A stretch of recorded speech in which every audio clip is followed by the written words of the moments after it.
Eh bien bonjour à toi mon ami, j'espère que tu vas bien, moi ça super. Aujourd'hui nous allons traiter les intérêts composés. Donc les intérêts composés peuvent rapporter énormément d'argent. Bien maîtrisés, tu peux mettre non pas la daronne à l'abri, mais bel et bien toute ta famille à l'abri. Ils sont souvent prônés par Warren Buffett, qui a constitué sa fortune en quasi-totalité par les intérêts composés. À l'heure actuelle, il est la 5e personne la plus riche au monde et sa fortune est estimée à 118 milliards de dollars. Et en plus, il est fervent adorateur des crypto-monnaies. Non, je déconne. Malgré que Warren Buffett a une très grande facilité avec la finance, c'est quand même à la portée de tout le monde. Les intérêts composés sont à la portée de tous, mais il faut mettre quand même des critères en place que nous allons voir directement dans cette vidéo. Qu'est-ce que les intérêts composés? Eh bien, imaginons que demain tu achètes 100 euros de crypto-monnaie et que tu les mettes à disposition en farming, à disposition d'un DEX ou d'un exchange qui a besoin justement de liquidité pour répondre à l'achat et vente des crypto-monnaies sur leur plateforme. Tu leur prêtes ta crypto-monnaie, donc tu vas faire du farming et tu vas recevoir en contrepartie un taux d'intérêt. Un peu comme ton livret A, tu laisses de l'argent à la banque, ils en font ce qu'ils veulent et en échange, vu que tu leur as laissé de la liquidité, ils vont te donner un pourcentage, un taux d'intérêt. Et bien là c'est pareil, en général dans les crypto-monnaies ça tourne autour des 20% annuels. Donc très clairement ton livret A avec ses 1% peut aller se rhabiller directement. 20% c'est réellement sur des crypto-monnaies qui sont fiables, qui sont assez stables et qui n'ont pas énormément de variations. Bien évidemment, tu pourrais viser des taux d'intérêt un peu plus hauts si tu étais sur des crypto-monnaies un peu plus risquées. Mais là, en l'occurrence, on veut un investissement qui rapporte de l'argent. Donc, je vais pas te vendre du rêve en te citant du 70-80%, ça peut arriver, mais on va rester sur des crypto-monnaies très fiables et sur des cryptos très fiables, tu peux rester sur les 20% annuels. C'est largement faisable. 20% annuel, c'est quoi? C'est du stacking au niveau du BESD sur Binance, donc c'est à la portée de tout le monde. Il me semble que le Bitcoin actuellement sur Binance est à 10% et tu peux aller voir sur PancakeSwap et sur n'importe quel autre DEX. On est sur du 20% sur la plupart des crypto-monnaies qui sont appelées des crypto-monnaies fiables. Ta première année d'investissement, tu mets effectivement tes 100 euros, ils vont se transformer en 120 euros. Jusque-là, tu es en train de te dire, bon, ça rapporte, c'est sûr, ça rapporte bien plus que ma banque, mais 20 euros par an, j'en ai strictement rien à faire. Le but des intérêts composés, c'est non pas de faire que sur une seule année, mais bel et bien sur plusieurs années. C'est réellement de l'étaler sur beaucoup d'années. Donc ça veut dire que la première année, soit tu vas faire 20 euros, mais au lieu de les mettre dans ta poche comme les gens vont faire habituellement, ils vont enlever ces 20 euros et les mettre dans leur poche pour acheter, je ne sais pas, n'importe quelle chose que tu aurais besoin dans la vie courante. Tu vas bel et bien les remettre à disposition, les remettre en farming. Donc tu vas les remettre au niveau de ton farming. Ça veut dire que ces intérêts vont redevenir des intérêts l'année prochaine. Tu vas faire des intérêts sur des intérêts. C'est ça les intérêts composés. C'est remettre en jeu continuellement ces intérêts de l'année pour justement en retirer encore plus de rentabilité au fur et à mesure. La projection au bénéfice. Tu vas sûrement me dire, c'est bien beau tout ce que tu nous expliques, mais très clairement, combien cela rapporte ton machin? Eh bien, même si on part d'un investissement dérisoire, tu risques d'être surpris par rapport à la rentabilité et la puissance des intérêts composés. J'en ai fait quelques schémas, donc en premier, j'ai pris l'exemple bien évidemment de nos 100 euros. La première année, tu retrouves bien les 120 euros et on peut voir que le graphique au début a du mal à partir. Et c'est pour cela que je t'avais dit en début de vidéo que les intérêts composés, il faut énormément de patience et énormément de temps devant soi. Le temps, je l'ai mis en année, bien évidemment, vu que tu prends les 20% par année. Au début, voilà, tu vas faire du 100, 120, ça va monter petit à petit. Au bout de 6 ans, tu seras à 298 euros. Et ensuite, à la fin des 50 ans, tu serais à 910 000 euros 43. On peut voir réellement que ça commence à casser la tendance et vraiment aller vers de la hausse au bout de 30 ans, mais c'est réellement significatif au bout de 40 ans. Pourquoi? Parce que justement, tes intérêts des 30 premières années rentrent en jeu et forcément, ça augmente la puissance et l'effet boule de neige. Et plus il y aura des intérêts qui seront pris dans ces intérêts composés, et plus tu vas avoir un énorme bénéfice à la fin. Alors, ils sont plutôt efficaces, les 100 euros à Noël de Mamie Odette. Bref. En tout cas, même si tu pars d'une somme dérisoire, que ce soit 150 euros, 10 euros, tu pourrais estimer avoir de gros gains sur beaucoup d'années en termes d'intérêts composés. Bien évidemment, il faut avoir les 50 ans devant soi, mais c'est quand même une technique d'investissement qui rapporte énormément. J'ai pris un deuxième exemple parce que je me suis dit que tout le monde peut économiser 50 € par mois et les réinjecter à ses intérêts composés. En plus d'avoir ces intérêts composés qui vont te rapporter de l'argent, tu vas réinjecter des sous dans ton épargne à hauteur de 50 € par mois, ça fait du 600 € par an. Voilà, c'est quelque chose qui va pas forcément te coûter dans la vie de tous les jours. 50 €, c'est pas forcément quelque chose de significatif au niveau de ta paye. Alors, voici le schéma. Et j'ai calculé aussi le coût, parce que tu te doutes bien que 600 € par année sur 50 ans, ça commence à faire énormément de sous. On serait sur du 30 100 € au total d'investis. Donc oui, forcément, ça paraît gros, mais sur 50 ans, tu sens pas énormément 50 € par mois. Mais revenons-en au fait. Donc du coup, on serait à la première année à du 720 € parce que tu aurais injecté forcément tes 600 € à l'année. Pareil, on est exactement sur le même schéma. C'est au début, les 30 premières années, c'est assez calme, ça commence à décoller vraiment entre 40 et 50 ans. Et tu veux savoir réellement ce que tu vas gagner, eh bien au bout de 50 ans, tu serais à 28 millions d'euros. Et tu toucherais les 1 million à la 32e année. Donc tu vois, c'est vraiment exponentiel sur la fin, les intérêts composés. C'est pour cela qu'il faut énormément de patience. Mais en tout cas, ça peut être très lucratif et rapporter énormément d'argent comme tu peux le voir. Partir de 100 € et ne mettre que 30 100 € et arriver à 28 millions, il y a très peu d'investissements qui pourront t'offrir une telle rentabilité. C'est pour cela que Warren Buffett, si tu regardes le schéma de son patrimoine, eh bien au début, il était très stable. C'est exactement la même conjoncture que ce graphique. Il était très stable, il peinait à monter et c'est vers ces années-là, justement en ce moment, qu'il est en train de monter à une vitesse phénoménale. Eh bien c'est parce que ses intérêts composés rapportent de plus en plus d'argent sur le long terme. Et forcément son patrimoine gonfle et gonfle d'année en année. Voilà pour la projection. Bien évidemment, il existe une formule pour calculer tes gains sur des intérêts composés. Tu l'auras directement dans la vidéo. Mais voilà, je préférais quand même te calculer au niveau d'un tableur Excel. Je pense que c'était beaucoup plus explicite de voir directement dans un tableur combien ça te rapporte réellement 100 € ou bien mettre 600 € en plus de tes 100 € de mise. Bien évidemment, là on est parti sur des petites sommes.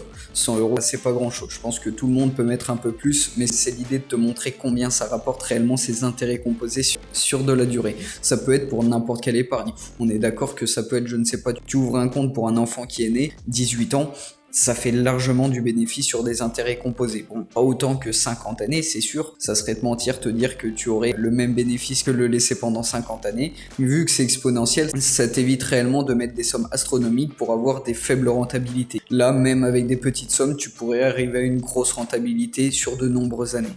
Bien évidemment, en troisième point, il y a des qualités requises. Nous allons parler directement de ces qualités qu'il te faudra pour mettre en place des intérêts composés. La patience. Le premier, c'est très clairement la patience. Comme tu l'as vu, ça frétille dans les premières dizaines d'années et forcément, c'est une technique qui peut rapporter énormément, mais qui a besoin d'énormément de temps et forcément, il va falloir que tu sois patient pendant toutes ces années parce que c'est un chiffre 50 ans, mais c'est très long 50 ans. C'est pour cela aussi que tu as d'énormes rentabilités. C'est parce que attendre 50 ans avant de retirer ses sous, ça peut paraître énormément long et forcément tout le monde n'a pas 50 ans à accorder à un investissement. Mais en tout cas, si tu es prêt à faire des intérêts composés, il va falloir que tu aies une patience et que tu attendes parce qu'on l'a vu, réellement, ça commence à faire beaucoup de rentabilité dans la dernière dizaine d'années, entre les 40 et 50 ans. Donc forcément, tu vas devoir être patient. Ensuite, tu devras avoir du safe control. Je m'explique. Comme tu sais, pendant tout ce temps-là, tu auras des variations. Les cours de tes crypto-monnaies que tu investis malgré que tu les prêtes et qui t'apportent une certaine rentabilité, eh bien ces crypto-monnaies, ces crypto-actifs vont varier dans le temps.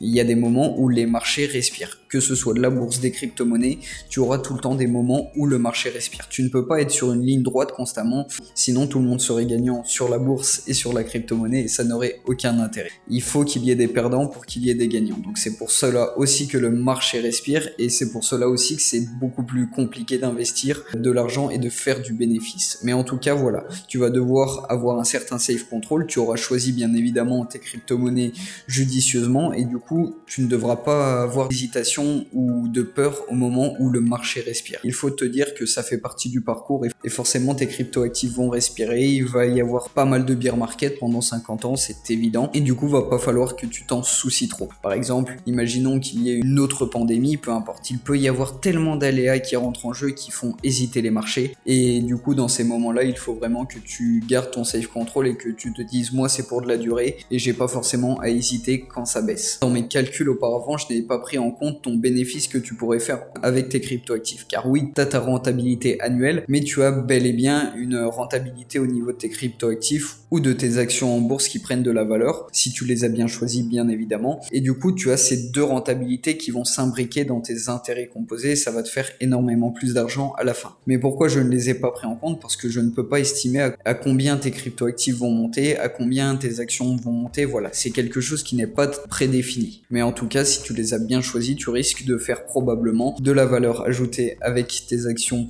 ou tes cryptoactifs qui auront monté et de la valeur ajoutée grâce à tes intérêts composés constamment. Ça fait une très belle rentabilité à la fin. Je pense qu'il faut aussi un certain suivi. Un minimum de professionnalisme est requis, donc je te conseille vivement de faire un suivi au niveau d'un Excel pour que tu puisses juger en temps réel si tu as fait des bonnes actions, où en est ton bénéfice et bien évidemment te renseigner où en sont tes investissements. C'est réellement pour que tu aies un suivi parce que là, ton travail n'est pas mâché par une application de la banque. Vu que c'est toi qui es en train de le faire, il va falloir que tu fasses un petit fichier Excel qui regroupe tout ça parce que c'est toujours kiffant, comme je le dis, de voir sa rentabilité en temps réel, où elle en est. Bien évidemment, ça va te demander un peu de travail. Forcément, le Excel ne va pas se créer tout seul, mais c'est quelque chose qui est réellement utile et qui rajoute réellement une belle plus-value. Et bien évidemment, il faut que tu te renseignes énormément de temps sur les bons investissements car tu vas prendre ces investissements sur des dizaines d'années. Et il faut que tu te dises que soit ton cryptoactif ou soit ces actions de cette société vont durer sur 50 ans. Et c'est pour cela que c'est une étape qu'il ne faut pas négliger et prends le temps qu'il faut justement pour réfléchir sur quel cryptoactif ou sur quelle société veux-tu mettre ces intérêts composés. Et il va falloir que tu fasses de très bons choix et des choix judicieux pour que ça te rapporte gros et que tu ne perdes pas ton capital. Cette phase ne doit vraiment pas être prise à la légère. Mais aussi, si les intérêts composés ne sont pas automatisés, il va falloir aussi que tu les remettes directement.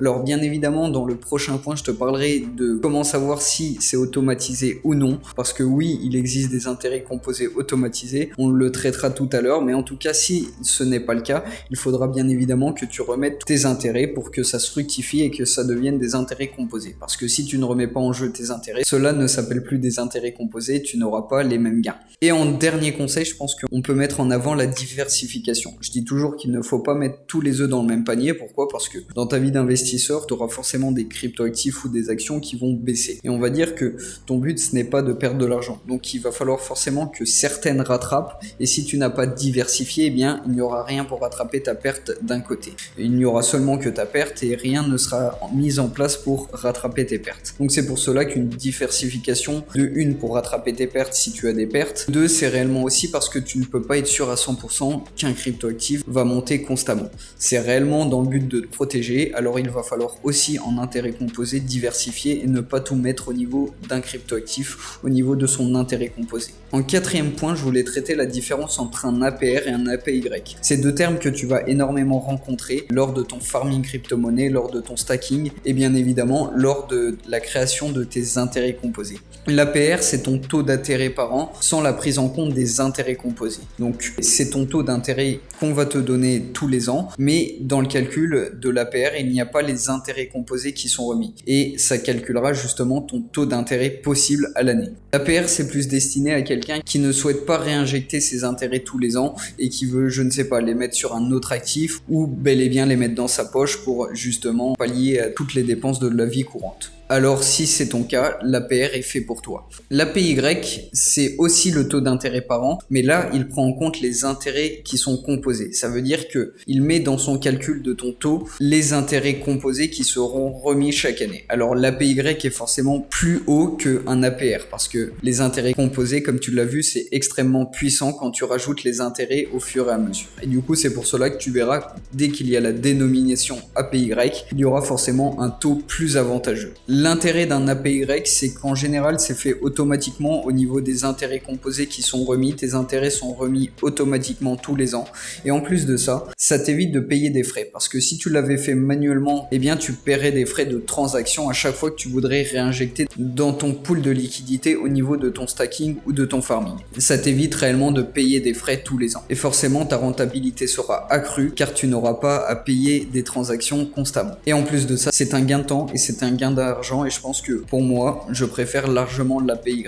Mais il y a des cas où il est préférable de prendre l'APR comme je t'ai cité. En 5, on va parler de la conclusion. Les intérêts composés peuvent rapporter énormément d'argent et te rendre facilement riche. En revanche, cela exige de mettre des prérequis en place, choisir de bons actifs numériques qui dureront dans le temps et dans toutes ces années qui vont dérouler ton placement, les faire sur une plateforme fiable parce qu'il faut aussi que ta plateforme soit là dans 50 ans. C'est aussi un critère à mettre en place, mais aussi une patience à toute épreuve. Car oui, pendant 50 ans, ça va être long. Oui, il y aura des tournants qui vont forcément modifier le cours des marchés et forcément, il faudra que tu sois patient et que tu te focalises que c'est un placement qui va être dans la durée et non pas dans l'instant T. En tout cas, si tu as énormément de temps devant toi, les intérêts composés sont la meilleure épargne et qui peut te rapporter énormément plus d'argent que d'autres techniques d'investissement. Mais si tu n'as pas de nombreuses années devant toi, je ne te conseille pas l'intérêt composé. C'est fait plus pour un profil typiquement de quelqu'un qui est jeune actif ou quelqu'un qui est jeune parent qui voudrait justement épargner pour son enfant,